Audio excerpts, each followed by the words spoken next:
Today we will be learning the history of this powerful drug lord.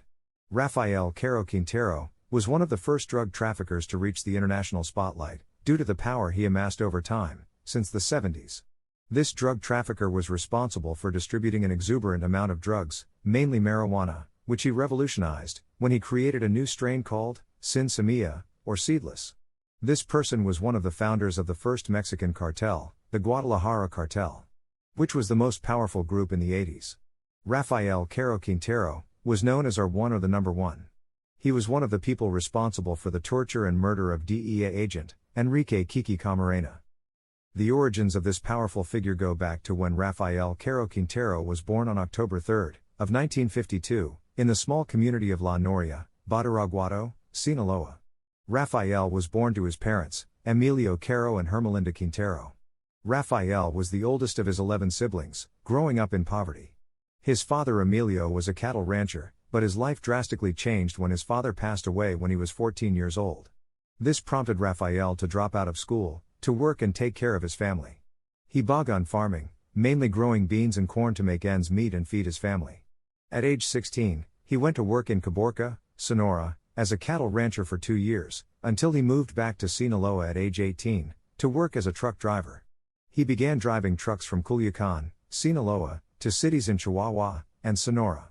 Around this time he met Ernesto Fonseca Carrillo, and soon began planting marijuana at his brother's, Jose Luis Caro Quintero's, remote ranch in Chihuahua.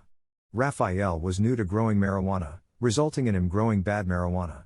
Ernesto Fonseca recalls a time when Rafael tried to sell him 300 pounds of dry and low-quality marijuana. Around this time he met Pedro Aviles Perez, who is considered to be from the first generation of traffickers, and the first to use an aircraft to smuggle drugs into the United States. Pedro Aviles Perez was already working with Rafael's uncles and cousins. Together they taught Rafael how to grow and sell marijuana. He would dedicate himself completely to the cultivation of marijuana. He would master the trade and wanted to change how the business worked. Back then, traffickers would go into the mountains to buy marijuana from the local growers, which resulted in varying degrees of quality. Rafael decided to combat this by growing marijuana on large plots of land to ensure it was all top quality. During this time, Rafael developed sin semilla, a strain that had bigger buds and was more potent.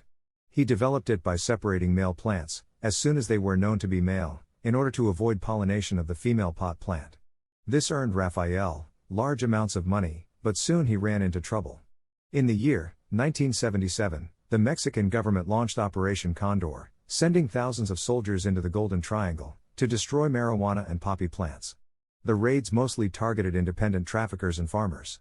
This led to a shortage of marijuana, resulting in traffickers shooting and killing each other to steal what little marijuana was left. This prompted Rafael Caro Quintero, Ernesto Fonseca Carrillo, and Miguel Angel Felix Gallardo, to move south, to the city of Guadalajara. There they reunited many traffickers to join a federation by pooling their money and resources to plant larger fields, broadane distribution, and to pay off the authorities. Many joined the federation, and the Guadalajara cartel was formed with Miguel Angel Felix Gallardo heading the group. This did not go well with Pedro Aviles Perez, which resulted in Ernesto Fonseca allegedly sending Mexican soldiers to kill him in 1978. From Guadalajara, they directed all operations, expanding their network into cocaine trafficking, resulting in never-before-seen wealth. Rafael Caro Quintero set up fields made up of hundreds of acres in isolated areas. He brought an agronomist to locate deep wells, build power lines, and built camps. There he would install complex irrigation systems, bought modern farm equipment, build underground drying chambers, all to ensure they produced the highest quality possible and the highest yield possible. To work these huge plantations, he would have thousands of workers under false pretenses of picking apples. Rafael was making so much money, he bought multi-million-dollar ranches, car dealerships, jewelry and much more. When he would go to his hometown of La Noria, he would build the first street lights, school, paved roads, and other services. He was known to frequent a lot of nightclubs and would take girls from their partners. One night at the club he most frequented, Club Lebanese, he got into an argument with someone and shots were fired. He walked to the trunk of his car, and grabbed a couple stacks of cash and gave it to the club's owner for damages. Around this time, he sparked a romance with Sarah Cosio, who happened to be the daughter of the Secretary of Education. They initially met at a nightclub, but she rejected him multiple times, until she finally agreed to go out with him. This relationship was met with great disapproval from her parents. This did not matter to them, and their romance continued to flourish. All was great for Rafael Caro Quintero. He was making unimaginable amounts of money and lived without worries. Soon that would all change. A few of his fields began to be razed and destroyed. Rafael was furious because he was paying millions in bribes to officials for protection. Rafael demanded his police detail to find out who was behind the raid, but all that they managed to find out was that a DEA agent was behind it. He became paranoid. One day while eating at Ernesto Fonseca's restaurant, two Americans walked in to eat, John Clay Walker and Albert Rattlate. Rafael spotted them and believed they were DEA agents, spying on him. He proceeded to abduct them and torture them using ice picks to find out what they knew. They died on scene due to blunt force trauma and they were buried in a Zapopan park. This was only the beginning of Rafael's downfall. The DEA agent, Kiki Camarena, had informants in the Guadalajara cartel, passing along information.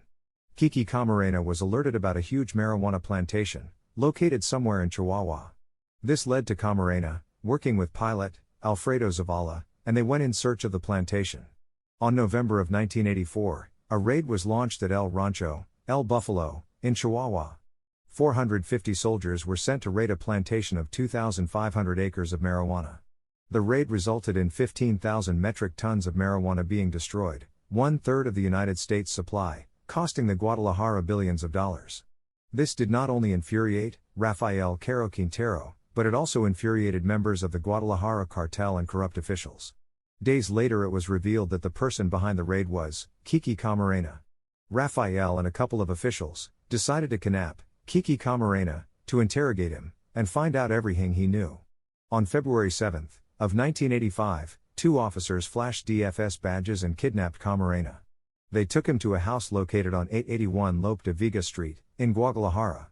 There he was put in the guest house, where they already had Alfredo Zavala. They tortured him for days, injecting him with amphetamines, to keep him alive as he slowly died. The Mexican government brought in Armando Pavón Reyes to investigate the disappearance.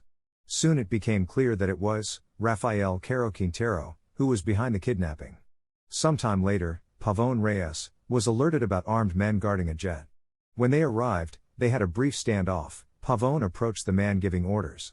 It was Caro Quintero. They exchanged words and after a few minutes, they shook hands, and Pavón Reyes let them leave. When the DEA agents questioned him as to why he let them go, Pavón Reyes said they identified as DFS agents. Later it was discovered that Pavón Reyes accepted a $300,000 bribe. Pavón Reyes would later be arrested for bribery and complicit in Camarena's murder. On March 5 of 1985, Kiki Camarena's body was found alongside the pilot, Alfredo Zavala, in a ranch located in La Angostura, Michoacán. The Mexican soldiers faked a shootout with the family of traffickers that lived at the ranch, to cover up the fact that high-ranking officials were working with traffickers, and were involved in Kiki Camarena's death. In doing so, they betrayed Caro Quintero, and put all the blame on him and the Guadalajara cartel. Feeling the heat, Rafael Caro Quintero decided to flee Mexico and go to Costa Rica. Before leaving, he faked the kidnapping of his love interest, Sarah Cosio, so that they could be together. Rafael bought a huge mansion in Costa Rica, and began purchasing flashy clothes and expensive cars, drawing the attention of the locals. One day, Sarah Cosio called home to let her family know that she was fine and that she was not actually kidnapped. Unbeknownst to her, the phone was bugged, and quickly traced it to the Costa Rica house. On April 4 of 1985, 50 members of Costa Rica's elite hostage and rescue team breached the house and arrested all the occupants. He was extradited to Mexico and sent to a Mexican city prison to await sentencing. Rafael Caro Quintero would be sentenced to 40 years in prison at the No. 1 maximum security prison of Amaloya de Juarez. He would only serve 28 years, that is until he was suddenly released by a federal judge, due to a technicality. They said his trial was in a federal court, when it should have been in a state court. On August 9 of 2013, Rafael Caro Quintero was released from prison and picked up by his family and disappeared. This embarrassed the Mexican government and infuriated the United States government. 5 days later on August 14, an arrest warrant would be issued, but Caro Quintero was long gone and nowhere to be found. He would go on to do 2 interviews, one in 2016 and another in 2018. He would declare that he is not a drug trafficker anymore, and that he is not at war with anyone. According to the news outlet, Milenio, Rafael Caro Quintero and relatives would found the Caborca cartel in 2017, contradicting his claims in the 2018 interview, where he claimed he was no longer involved in drug trafficking.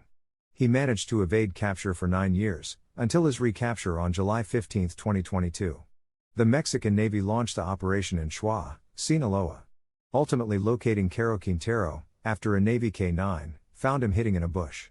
The Mexican government reinstated his original 40-year sentence. And is now serving the 12 years that are left. Once he is done serving time, we will see if he gets extradited to the United States. If he gets extradited, he will be charged for the murder of DEA agent, Kiki Camarena, and drug trafficking charges. And surely would not ever be set free again.